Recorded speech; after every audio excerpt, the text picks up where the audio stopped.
Hello guys, स्वागत है आपका कंटेंट मॉन्स्टर्स के एक और एपिसोड में। और आज के इस एपिसोड में हम रिव्यू कर रहे हैं फिल्म 83 का।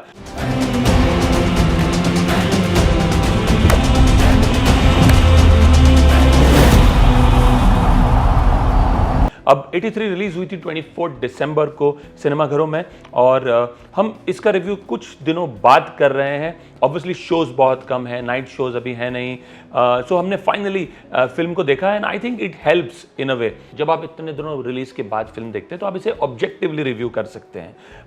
आप इमोशनली उतने अटैच नहीं होते फिल्म के साथ just because it's a story which the whole of India is so fond of, is so nostalgic about, और आप इसे फेयरली क्रिटिक कर सकते हैं। आपको उसमें अननेसेसरी फ्लॉज भी नजर नहीं आते हैं। आप थोड़ा कुछ दिनों बाद जब इस तरह की फिल्म को देखते हैं तो क्या वर्क करता है 83 में और क्या नहीं। तो सबसे पहले क्या खास बात है इस फिल्म की? आई थिंक सबसे पहली बात इसकी casting. I think without a doubt the casting of the film is brilliant. Ranveer Singh as Kapil Dev to start with, what a knockout casting. Without a doubt I think ये इस फिल्म की सबसे बेहतरीन कास्टिंग है। इसके अलावा चाहे वो ताहिर राज भसीन हो सुनील गावस्कर के रोल में, हैरी संधू हो मदन लाल के रोल में, एमी वर्क हो बलविंदर सिंह संधू के रोल में, जीवा हो कृष्णचारी श्रीकांत के रोल में, चाहे जतिन सरना हो यशपाल शर्मा के रोल में, धैर्य करवा हो रवि शास्त्री के रोल में, या रॉजर बिनी के रोल में जिन्हें कास्ट किया गया, हर तरीके से कास्टिंग बहुत बढ़िया है। इवन मान सिंह की जो कास्टिंग की गई है, पंकज त्रिपाठी को लिया गया उनके रोल में, बहुत ही बढ़िया कास्टिंग है। So I think the casting of this film is top notch. और इस तरह की फिल्म में कास्टिंग करना वाकई बहुत मुश्किल होता है। To be able to recreate some of those legends on screen. This is a disaster. कैप 4 आउट हो गया। इतने इंपॉर्टेंट मैच में भी सीरियस नहीं होना है, मजाक की भी हद होती है। स्कोर क्या है? 9 रन। 4 wicket down. उनकी बॉडी लैंग्वेज, उनकी बोल चाल, उनका लहजा, हर एक चीज को इस तरह से पकड़ना तो आसान नहीं है। And when you see those legends on screen being performed by some of these actors, you really get that feeling कि हाँ इससे बेहतर करना मुश्किल था। तो I think the casting is brilliant। बल्लू इसे बोल कल तुझे देख लूंगा। बात सुनो है? क्या बोला था? कल तुझे देख लूंगा। सीट मारो। Two, I think performances, without a doubt, I think Ranveer Singh as Kapil Dev is the trump card of this film। Ground के बाहर हमारी लाइफ में कुछ भी हो रहा हो, जब हम ये यूनिफॉर्म पहनकर ग्राउंड में उतरते हैं तो हमारा एक ही मकसद होता है, जान लगा के देश के लिए खेलना। Absolute knockout performance. अगेन वो बॉलिंग एक्शन, वो नटराज शॉट बैटिंग करते वक्त, वो लहजा बात करने का, सबड्यूड रिएक्शंस टू थिंग्स, बहुत ही सटल परफॉर्मेंस है, लाउड परफॉर्मेंस नहीं है। और इस तरह की परफॉर्मेंस देना बहुत मुश्किल होता है। And Ranveer Singh clearly is the star of the show. He owns the film from beginning to end. And I think Kapil Dev को इससे better tribute as an actor Ranveer Singh नहीं दे सकते थे। I have no doubt in saying that he is one of the finest actors of this generation. किसी भी role में he sinks his teeth like anything, whether it's Khilji in Padmavat, whether it is a band Baaja Baaraat, weather it is अ गोलियों की रासलीला रामलीला, आप उन्हें कोई भी role दे दीजिए, गली बॉय देख लीजिए, सिम्बा देख लीजिए, he is able to sink his teeth into each and every role and to perform a role like this, like he himself says, is a huge responsibility। In fact इसमें खतरा ज़्यादा है क्योंकि ज़रा सा भी 19-20 हो गया लोग नाराज़ हो सकते हैं। Because Kapil Dev without a doubt is India's finest cricketer, one of the world's best ever all-rounders, and to play him on screen more than anything else is a huge responsibility fraught with risk, and he comes out with flying colors। The rest of the star cast, starting with Pankaj Tripathi again, has done a brilliant job। 30 साल पहले हम लोग आजादी जीते, मगर इज्जत जीतना अभी बाकी है कप्तान। Pankaj Tripathi now is a very safe actor. उन्हें कोई भी रोल दे दीजिए वो अपने आप को उसमें ढाल देते हैं। और मान सिंह का रोल तो literally I think is a role he can perform in sleep, और वही उन्होंने किया है, बहुत बढ़िया काम किया है। बाकी की स्टार कास्ट ने भी मेहनत बहुत की है। The good part is in films like these, if you are not working hard enough, the attention to detail और the lack of it can very easily be seen. और यहाँ पे जो डिटेलिंग से काम किया है इन एक्टर्स ने वो साफ नज़र आ रहा है। सभी ने चाहे वो उनका बोलिंग बॉलिंग एक्शन हो, चाहे उनका बात करने का तरीका हो, चाहे वो फील्डिंग हो, उनकी चाल ढाल, उनके दौड़ने का तरीका, सब कुछ बहुत अच्छे से पकड़ा है। I would really want to single out Saqib Saleem here in the role of Mohinder Amarnath. बहुत बढ़िया काम किया उन्होंने। उनका जो बॉलिंग एक्शन कॉपी करना है, चाहे उनका वो बैटिंग स्टैंस कॉपी करना है, बहुत बहुत बढ़िया। Everybody, even Adinath Kothare as Dilip Vengsarkar, बहुत खूबसूरत काम किया है। आई थिंक जो सपोर्ट कास्ट है उनका भी काम बहुत बढ़िया है। So the acting clearly lifts the film. And तीसरी खास बात यह है इस फिल्म की that this is a story that was needed to be told. If ever there was a story of the underdog coming trumps against all odds, it has to be this one. I mean, India winning the 83 World Cup was something people wouldn't even have dared to dream of. Forget actually even dreaming. But ये actually हो जाना और इस तरह से हो जाना एक बहुत बहुत बड़ी बात थी इंडियन क्रिकेट हिस्ट्री में, इंडियन स्पोर्टिंग हिस्ट्री में, and I would even go to the extent of saying overall independent India की हिस्ट्री में। ये बहुत बड़ी जीत थी।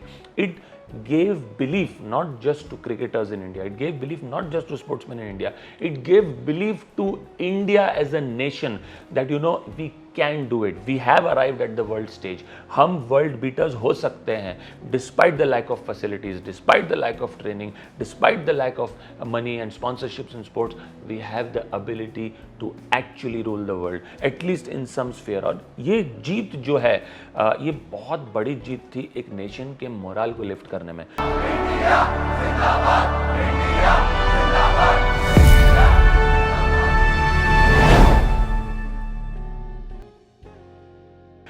ये कहानी अब तक नहीं कही गई, यही एक बहुत बड़ी बात थी। इस कहानी को 40 साल हो गए और अब तक इस पे फिल्म ना बनना वो अपने आप में ही बहुत अचंभे की बात थी। So I think this 3 things clearly stand out to me in the film. Now what doesn't work for me? What doesn't work for me is I think एक बैक स्टोरी मिसिंग है इस फिल्म में। From minute 1 आधे cricketers तो already London पहुंच चुके हैं और आधे फ्लाइट पकड़ के जा रहे हैं और सीधे मैचेस शुरू हो जाते हैं। बैक स्टोरी क्या थी इस टीम की? वर्ल्ड कप के शुरू होने के 6 महीने से साल भर पहले तक ये टीम क्या कर रही थी, उनके मन में क्या चल रहा था, उस चीज़ पे इतना ध्यान नहीं दिया गया। And there I would say a sports film like Chak De was so well made because एक बैक स्टोरी थी लड़कियों की। किस तरह की फैसिलिटीज़ में वो ट्रेनिंग कर रहे थे, किस तरह से उनकी प्रिपरेशन हुई थी। The matches were pretty much there post the interval. यहाँ पे क्या है, किसी की भी कैरेक्टर की बैक स्टोरी एस्टैब्लिश नहीं होती, इस टीम की as a whole back story establish नहीं होती, आप सीधे मैचेस पे पहुंच जाते हो।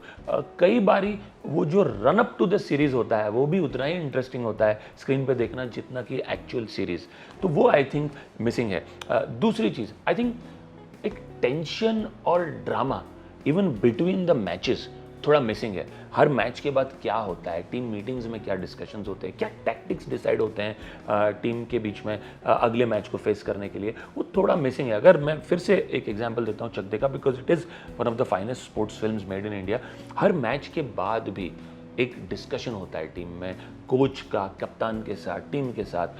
वो बात कहीं ना कहीं मिसिंग है। एंड आई एम श्योर इस तरह के वर्ल्ड कप में ये डिस्कशंस हुए होंगे, तो वो कहीं ना कहीं पूरी तरह से मिसिंग है। इवन फॉर इंस्टेंस जब कपिल देव 175 बनाते हैं टनरिज वेल्स में अगेंस्ट जिम्बाब्वे, वो जो ड्रामा और टेंशन इंटरेक्शन से भी आता है वो कहीं ना कहीं मिसिंग है। सिर्फ एक डायलॉग है सैयद किरमानी का जहाँ वो कहते हैं कपिल देव के कैरेक्टर को कि तुम मारो मैं डटे रहूँगा, but there was a lot more discussion that actually happened between Syed Kirmani and Kapil Dev. वो कहीं ना कहीं वो डिस्कशंस मिसिंग है मदन लाल और कपिल देव के कैरेक्टर के बीच में। सिर्फ एक मोन्टाज ऑफ शॉट्स हैं उस इनिंग के चौका छक्का मारते हुए, जो एक पॉइंट ऑफ टाइम के बाद रेपिटेटिव हो जाते हैं। वो तो हमें पता है कि उन्होंने मारा था, क्या उनके जहन में गुजर रही थी जब वो 175 का वो नॉक खेल रहे थे, किस तरह का सपोर्ट उनके पार्टनर्स ने उन्हें दिया, चाहे वो मदन लाल हो चाहे वो सैयद किरमानी हो। वो उन दोनों के बीच का वार्तालाप, वो उन दोनों के बीच की जुगलबंदी कहीं ना कहीं वो मिसिंग है। तो वो एक टेंशन और ड्रामा जो है ना कहीं मिस हो जाता है। तीसरी बात, हम जैसे लोगों के लिए जिन्होंने जब जो 5-6 साल के थे जब 83 का वर्ल्ड कप फाइनल हुआ था, और हमारे बाद की जनरेशन ने भी जब तक 2011 का वर्ल्ड कप नहीं जीता इंडिया ने, यही वर्ल्ड कप था हमारे लिए। प्रेरणा स्रोत बोल दो चाहे इंस्पिरेशन बोल लो, यही वर्ल्ड कप था। हमने इस वर्ल्ड कप को पूरी तरह से घोल के पी लिया है इंडिया ने। जैसे कि मैंने कहा, weather it is my generation और द जनरेशन आफ्टर, 28 साल के बाद 2011 में इंडिया वर्ल्ड कप जीता। तब तक हमने इस वर्ल्ड कप के सारे मैचेस 50 बार देखे हुए हैं। इस वर्ल्ड कप की सारी कहानियाँ हमें पता है, इस वर्ल्ड कप के दौरान क्या हुआ, उसके बाद क्या हुआ, सब कुछ हमें पता है। तो कहीं ना कहीं इन पार्ट्स ये फिल्म जो है एक डॉक्यूमेंट्री लगनी शुरू हो जाती है। और वहीं पे वो पॉइंट 2 जो मैं कह रहा था, वो जो टेंशन और ड्रामा था ना मैचेस के दौरान, वो बिल्डअप वर्ल्ड कप के पहले क्या हुआ, ये हमें नहीं पता है उतना, तो वो शायद दिखाते ज़्यादा तो उससे फ़ायदा होता। बिकॉज अगर थ्रू आउट द फिल्म आप सिर्फ मैचेस दिखा रहे हैं तो वो तो हमने देखे हुए हैं, तो कहीं ना कहीं ये एक रिक्रिएटेड हाइलाइट्स पैकेज बन जाता है in parts, specially for a lot of people like me हुआ क्रिकेट फैनेटिक्स, क्रिकेट ट्रैजिक्स, और जिन्होंने ये मैचेस कई बार देखे हुए हैं। एंड चौथी चीज़ मैं कहूँगा, एक दो चीज़ें हैं जो डाइग्रेस करती है स्टोरी से, जिसकी कोई ज़रूरत नहीं। थ्रू आउट द फिल्म ये दिखाया जाता है कि पाकिस्तान बॉम्बिंग कर रहा है इंडिया के बॉर्डर पे, और एंड में फाइनल के दौरान वो बॉम्बिंग रोक देता है और वो आर्मी को फ़ोन करके बोलता है कि आप आराम से मैच देखिए। कोई ज़रूरत नहीं थी। इस तरह के सीन्स क्या फिल्म को वैल्यू ऐड करते हैं? नहीं। क्या स्टोरी और नैरेटिव को आगे बढ़ाते हैं? नहीं। और लास्टली ये फैक्ट भी नहीं है, इन ऑल प्रोबेबिलिटी ऐसा कुछ हुआ भी नहीं था।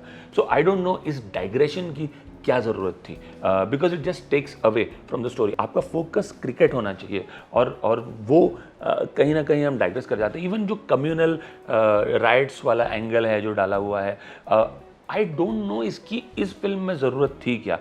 जैसे कि मैंने कहा, वो जो पाकिस्तान वाला भी एंगल है, वो अननेसेसरी बजरंगी भाईजानिफिकेशन हो रहा है इस क्रिकेट फिल्म का, इसकी कोई ज़रूरत नहीं थी। अगर आप फोकस्ड रहो क्रिकेट पे ही तो आपको वो मौका मिलता, वो समय मिलता टेंशन और ड्रामा क्रिएट करने का, उनकी बैक स्टोरी क्रिएट करने का। तो आई थिंक ये जो चीज़ें हैं इस फिल्म को पुल डाउन करती है। Despite all of this, I will give this film a rating of 6.5 out of 10, and इसके जैसा कि मैंने कहा, सबसे बड़ा रीज़न है रणवीर सिंह की एब्सोल्युटली फैंटास्टिक परफॉर्मेंस। से डू एंड डाई क्या है? You mean do or die? So now in 1983 we come here and our captain says we'll beat the West Indies. क्या पागल हो गया रे हमारा captain? I must also compliment the makers of the film to actually go out and say this story to the audiences, because this was a story waiting to be told. I will still say, despite the flaws, that one must watch this film. It will give you that feeling of pride. I feel this is as objective as I can be after having watched the film almost 2 weeks after its release. I know the fact is that this hasn't made as much money as it was expected to make, but I think this film is for the ages. Over a period of time, it will age well. I'd love to hear your comments on what you think about this film. अगर आपको ये पसंद आई है तो क्या कारणों से नहीं पसंद आई है, तो क्या कारणों से आप हमारे रिव्यू से सहमत हैं या नहीं। If you have any comments, please do share with us in the comment section below. अगर आपको हमारा रिव्यू पसंद आया हो तो हमारे चैनल को सब्सक्राइब कीजिए। For more such reviews, please do keep coming back for more. We'll see you soon. Thank you.